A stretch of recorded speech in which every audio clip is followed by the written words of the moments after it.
It is interesting to contemplate an entangled bank clothed with many plants of many kinds, with birds singing in the bushes and various insects flitting about, and with worms crawling through the damp earth, and to reflect that these elaborately constructed forms, so different from each other, and yet so dependent on each other in so complex a manner, have all been produced by laws acting around us.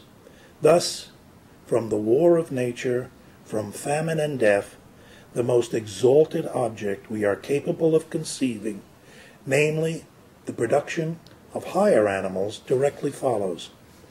There is a grandeur in this view of life. So wrote Charles Darwin.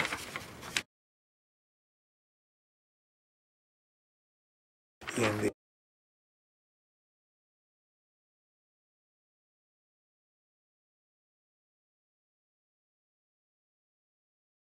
Origin of Species, born February 12th in 1809.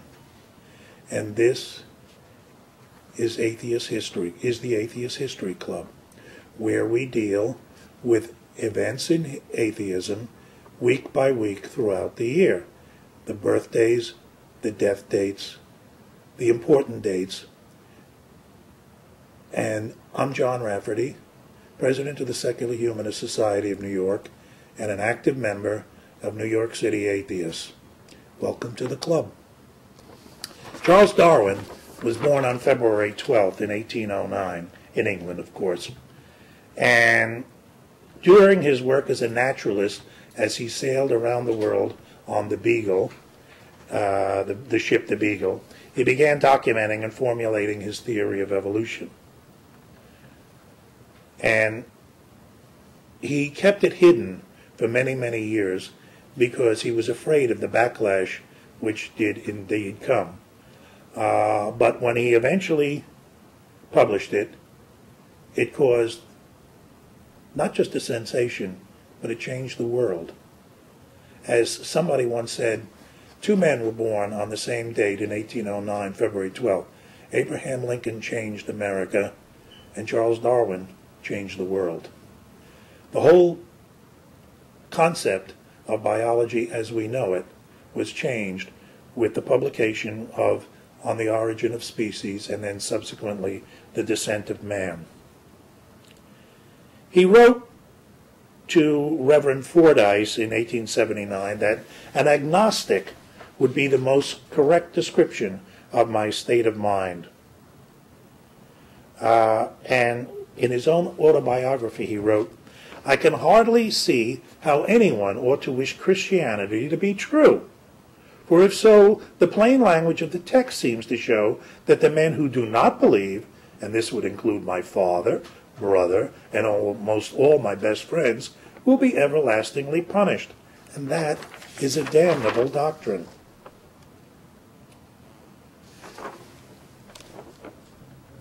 Relating God directly to his study of the plant, insect, and animal world, Darwin wrote, "I cannot persuade myself that a beneficent and omnipotent God would have designedly created parasitic wasps with the express intention of their feeding within the living bodies of caterpillars." Robert Green Ingersoll, probably the most well-known atheist, or as he was called, the great agnostic in America of the 19th century, wrote, "This century, the 19th, will be called Darwin's century. He was one of the greatest men who ever touched this globe. He explained more of the phenomena of life than all of the religious teachers. Write the name of Charles Darwin on the one hand, and the name of every theologian who ever lived on the other, and from that name has come more light to the world than from all of these. His doctrine of evolution, his doctrine of the survival of the fittest, his doctrine of the origin of species, has removed in every thinking mind the last vestige of Orthodox Christianity.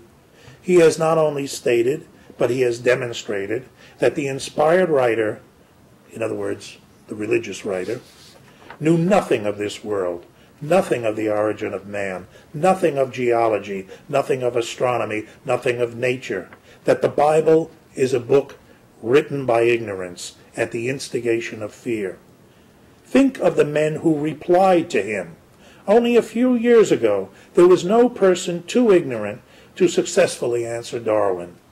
And the more ignorant he was, the more cheerfully he undertook the task. He was held up to the ridicule, the scorn and contempt of the Christian world, and yet when he died, England was proud to put his dust with that of her noblest and her grandest. Charles Darwin conquered the intellectual world, and his doctrines are now accepted facts. Of course, unfortunately, his concepts of evolution, the origin of species, the descent of man, are not accepted facts in a large part of America. In fact, in about half of America that still doesn't believe in the theory of evolution, the fact of evolution. Charles Darwin, born February 12th in 1809, who changed the world. One of the most outstanding Darwin scholars of our time is someone I know personally, Philip Appleman.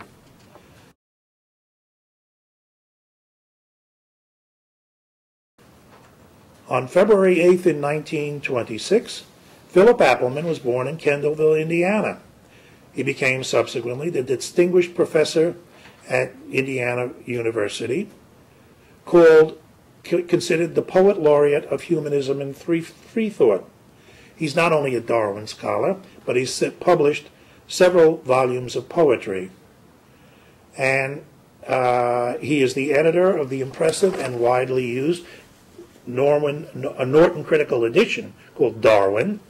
And his writing has appeared in Harper's Magazine, The Nation, New Republic, The New York Times, Paris Review, Partisan Review, Poetry, Sewanee Review, and Yale Review. Phil is an active member of the Secular Humanist Society of New York and of New York City Atheists. And let's take a little sample of his poetry.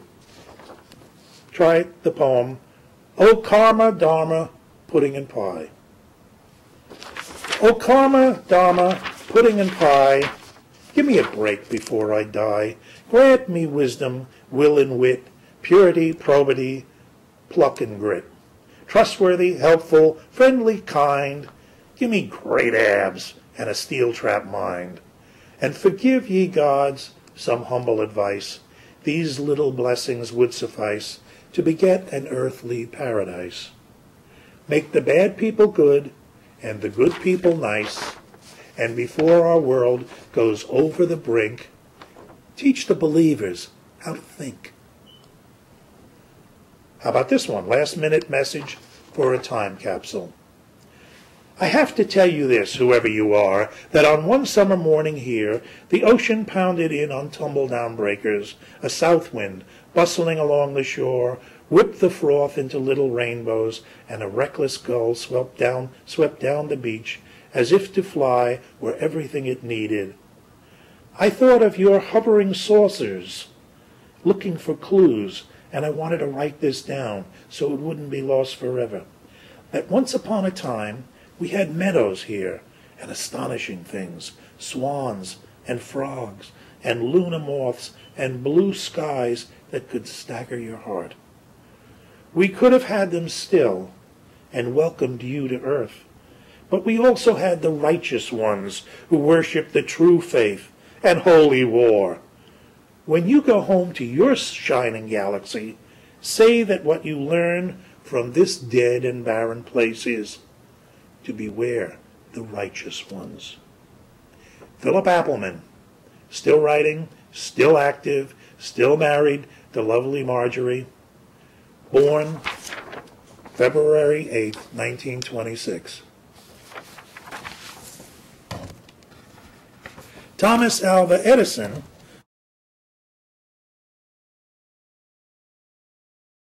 was born February 11th in 1847. Born in Ohio, the youngest of 7. He read Gibbon's Decline and Fall of the Roman Empire before the age of 10, and at the age of 12 vowed to read the entire contents of the Detroit Public Library, and he probably did. He was self-taught.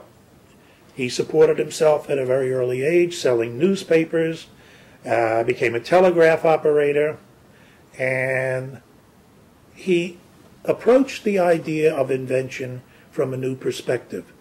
He didn't just putter around. He said, what would work and what would sell if I could make it? And so he did. He invented the incandescent light bulb, the phonograph, the motion picture camera, and improved the telegraph and telephone, becoming one of the most successful businessmen, not only in the United States, but in America. Not only in the United States, but in the whole world. He holds more than 1,300 U.S. and foreign patents.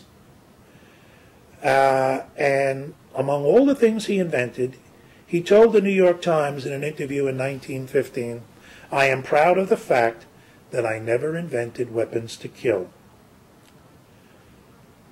Was he a free thinker? You bet. So far as the religion of the day is concerned, he said, it is a damn fake. Religion is all bunk. I cannot believe in the immortality of the soul, he told another interviewer. I am an aggregate of cells, as for instance New York City is an aggregate of individuals. Will New York City go to heaven? No. Nature made us. Nature did it all, not the gods of the religions. All Bibles are man-made, he said. And I don't believe that any religion should ever be introduced into the public schools of the United States. He sounds almost like Gandhi when he says, nonviolence leads to the highest ethics, which is the goal of all evolution. Until we stop harming all other living beings, we are still savages.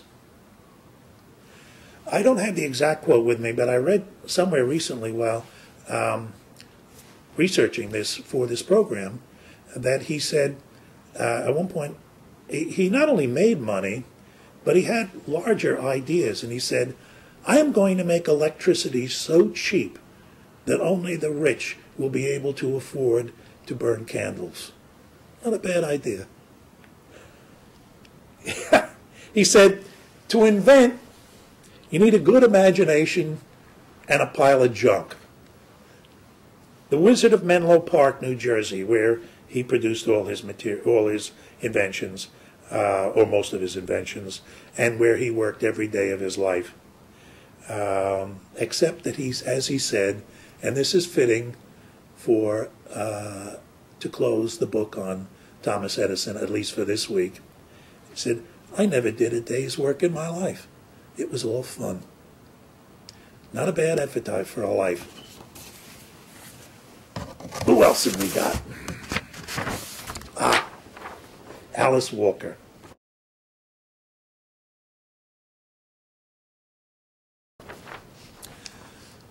Have you seen The Color Purple? Have you read the book? That's Alice Walker.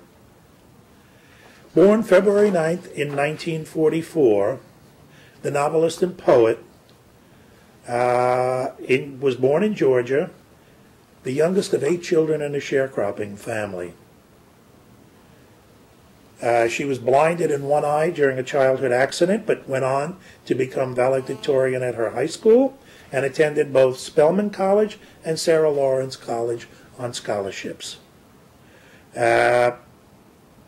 She has written not only The Color Purple, her best known, but such books as I Love Myself When I'm Laughing, which is a book of poetry, and then I Love Myself When I'm Laughing, and then again When I'm Looking Mean and Impressive.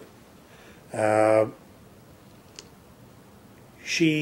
views on religion are expressed best in, the only reason you want to go to heaven is that you have been driven out of your mind. She was a Methodist by devout parents, but early in life she observed church hypocrisy, especially the silencing of the women who cleaned the church and kept it alive.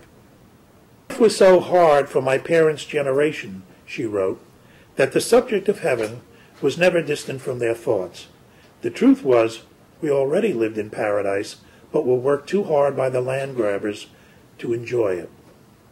In The Color Purple, the protagonist rebels against a God who act just like all the other men's I know, trifling, forgetful, and low down. I blaspheme much as I wanted. Walker rebelled against the misogyny of Christian teachings and the imposition of a white religion upon the enslaved. She advised, "It is fatal to love a God who does not love you. We have been beggars at the table of a religion that sanctioned our destruction." Describing paganism, she said, describing paganism as of the land, country dweller, peasant. All people deserve to worship a God who also worships them, a God that made them and likes them. That is why nature, Mother Earth, is such a good choice. Never will nature require that you cut off some of your part of your body to please it. Never will Mother Earth find anything wrong with your natural way. It is chilling to think, she wrote, that the same people who persecuted the wise women and men of Europe, its midwives and healers, then crossed the oceans to Africa and the Americas and tortured and enslaved, raped, impoverished, and eradicated the Christ-like people they found, and that the blueprint from which they worked and still work was the Bible.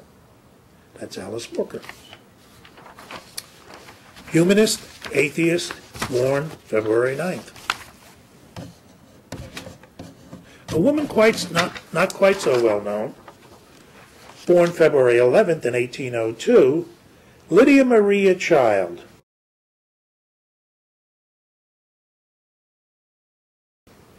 Became a famous abolitionist, author, novelist, and journalist. Who was she? You may not know, but you probably taught your grandchildren the lyrics to her song, "Over the river and through the woods, to grandmother's house we go." She was a writer, a Unitarian, but unchurched most of her life. She ran a school, started the first journal for children, and supported herself and her husband by her writing. Her 2-volume, The History of the Condition of Women in Various Ages and Nations, was published in 1835. She rejected theology, dogma, doctrines, and talked of providence as the inward voice of her conscience. Not bad. She later described religion as simply working for the welfare of the human race. "It is impossible," she wrote, "to exaggerate the evil work theology has done in the world." That's Lydia Maria Child, forgotten now, born February 11th in 1802. One more big name in our weekly review, in our recital of the honor roll for this week. Born February 12th, Abraham Lincoln.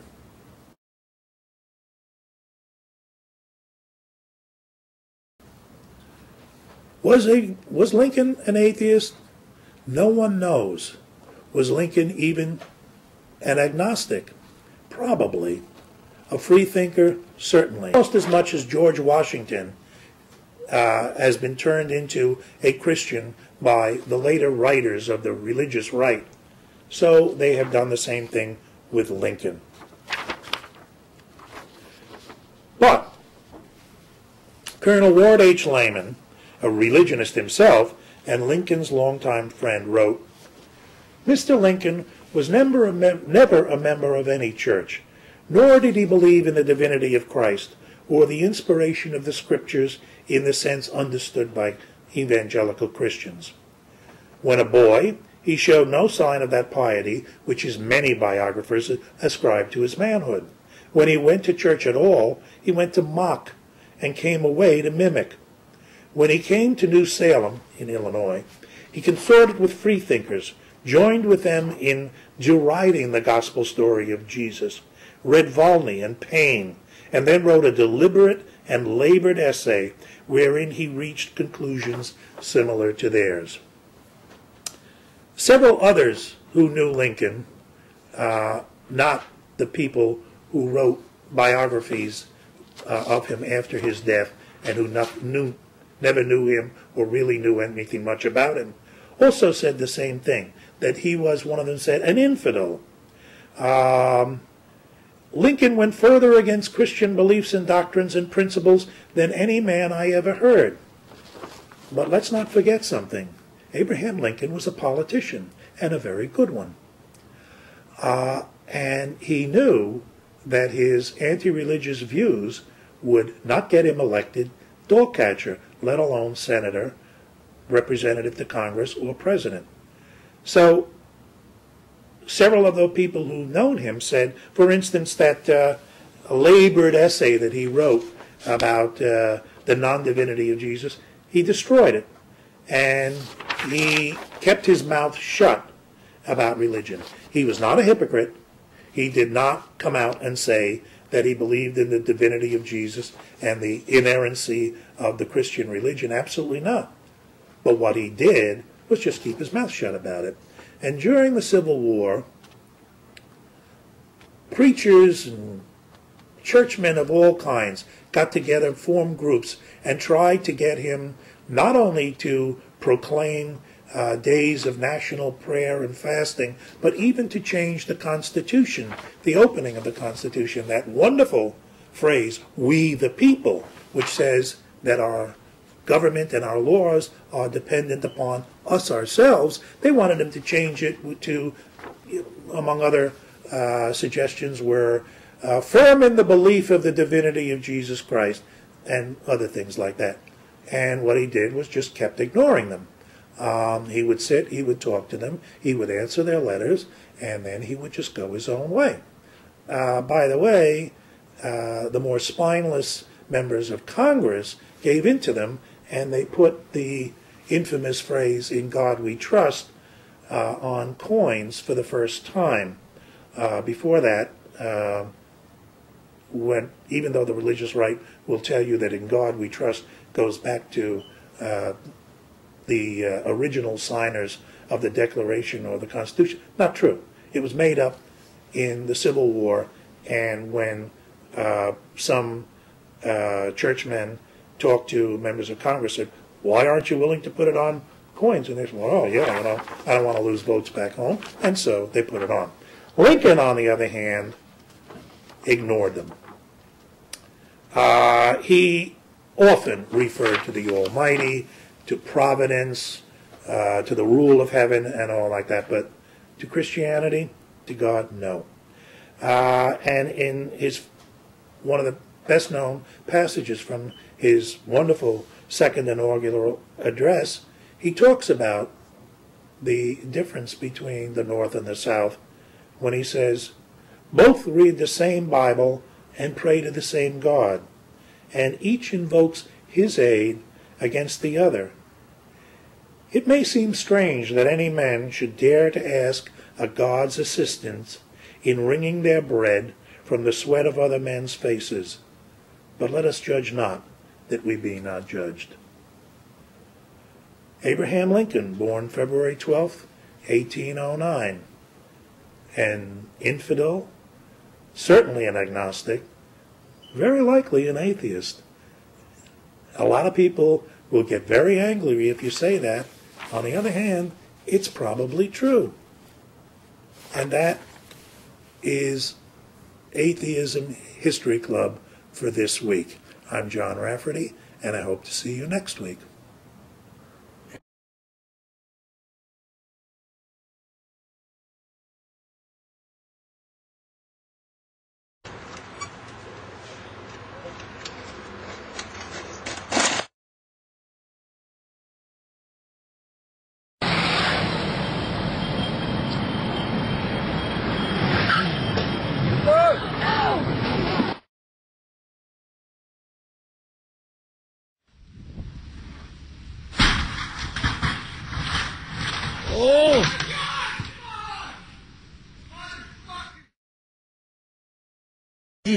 Il le filme. Vas-y.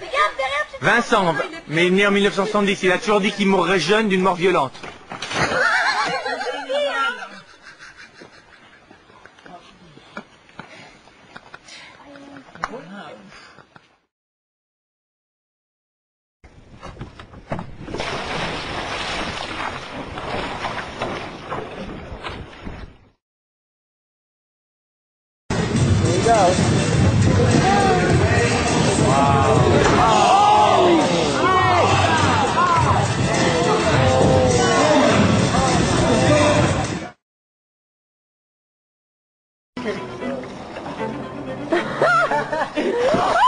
Oh my goodness! Are you okay? Yeah, I'm fine.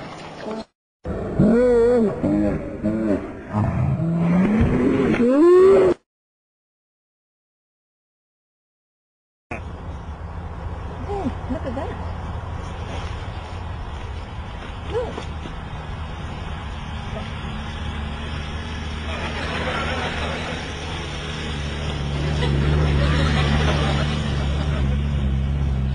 He's burning a bit rich.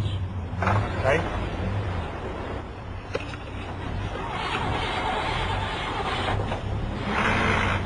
Oi, oi.